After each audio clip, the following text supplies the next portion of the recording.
I want to talk a little bit about direct and inverse variation. So I'll do direct variation on the left over here, and I'll do inverse variation, or two variables that vary inversely on the right-hand side over here. So a very simple definition for two variables that vary directly would be something like this. It varies directly with x if y is equal to some constant with x. So we could rewrite this in kind of English as y varies directly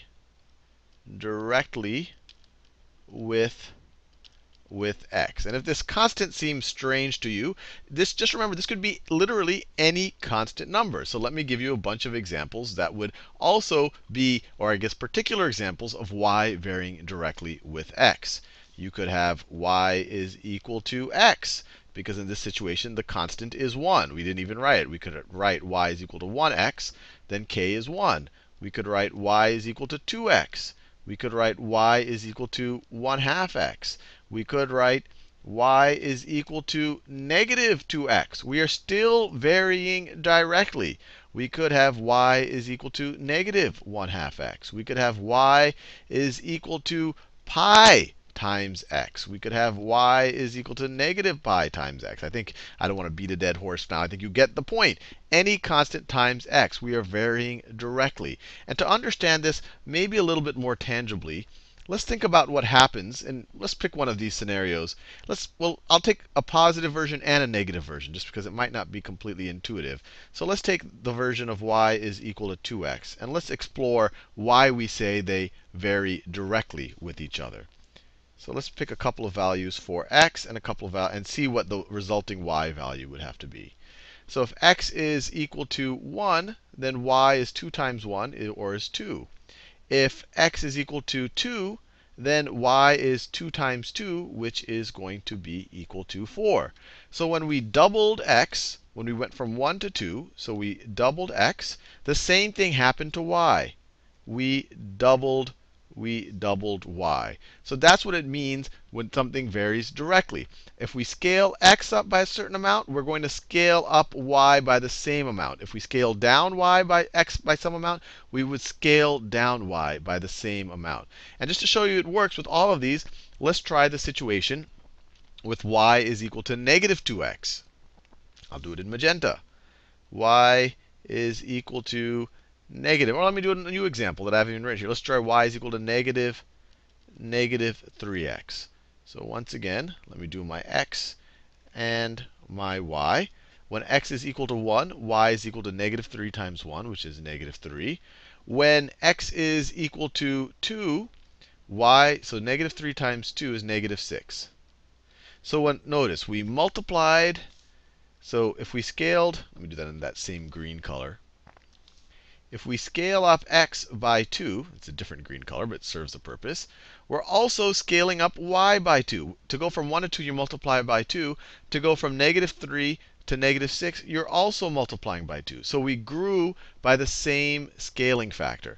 And if you wanted to go the other way, let's say if we went to, let's try I don't know, let's go to x is 1/3. If x is 1/3, then y is going to be negative 3 times 1/3 is negative 1. So notice, to go from 1 to 1/3, we divide by 3. To go from negative 3 to negative 1, we also divide by 3. We also scale down by a factor of 3. So whatever direction you scale x in, you're going to have the same scaling direction as y. That's what it means to vary directly. Now, it's not always so clear. Sometimes it will be obfuscated. So you could write, so let's take this example right over here. Y is equal to negative 3x, and I'm saving this real estate for inverse variation in a second. You could write it like this, or you could algebraically manipulate it. You could maybe divide both sides of this equation by x. And then you would get y over x is equal to negative 3. Or maybe you divide both sides by x, and then you divide both sides by y. So from this, you could get, so if you divide both sides by y now, you could get 1 over x is equal to negative 3 times 1 over y. These three statements, these three equations are all saying the same thing. So sometimes the direct variation isn't quite in your face. But if you do this this, what I did right here with any of these, you will get the exact same result. Or you could just try to manipulate it back to this form over here. And there's other ways we could do it. We could divide both sides of this equation by -3, and then you would get -1/3 y is equal to x. And now this is kind of an interesting case here, because here this is x varies directly with y. Or we could say x is equal to k, some k times y. And in general, that's true. If y varies directly with x, then we can also say that x varies directly with y. It's not going to be the same constant. It's going to be essentially the inverse of that constant, but they're still directly varying. Now, with that said, so much said about direct variation, let's explore inverse variation a little bit. Inverse variation, the general form, if we use the same variables, and it always doesn't have to be y and x. It could be an a and a b. It could be a m and an n. I'm just, if I said m varies directly with n, we would say m is equal to some constant times n. Now let's do inverse variation. So if I did it with y's and x's, this would be y is equal to some constant times 1 over x. So instead of being some constant times x, it's some constant times 1 over x. So let me draw you a bunch of examples. It could be y is equal to 1 over x. It could be y is equal to 2 times 1 over x, which is clearly the same thing as 2 over x. It could be y is equal to 1/3 times 1 over x, which is the same thing as 1 over 3x. It could be y is equal to -2 over x. And let's explore this, the inverse variation, the same way that we explored the direct variation. So let's pick, I don't know, let's pick y is equal to 2 over x. Y is equal to 2 over x. And let me do that same table over here. So I have my table, I have my x values and my y values. If x is 1, then y is 2. If x is 2, then 2 divided by 2 is 1. So if you multiply x by 2, if you scale it up by a factor of 2, what happens to y? Y gets scaled down by a factor of 2. You're dividing by 2 now. Notice the difference. Here, however we scaled x, we scaled up y by the same amount. Now, if we scale up x by a factor, when we have inverse variation, we're scaling down y by that same. So that's where the inverse is coming from. And we could go the other way if we made x is equal to 1/2. So if we were to scale down, x, we're going to see that it's going to scale up y, because 2 divided by 1/2 is 4. So here we are scaling up y. So they're going to do the opposite things. They vary inversely. And you could try it with the negative version of it as well. So here we're multiplying by 2. And once again, it's not always neatly written for you like this. It can be rearranged in a bunch of different ways, but it would still be inverse variation as long as they're algebraically equivalent. So you could multiply both sides of this equation right here by x, and you would get xy is equal to 2.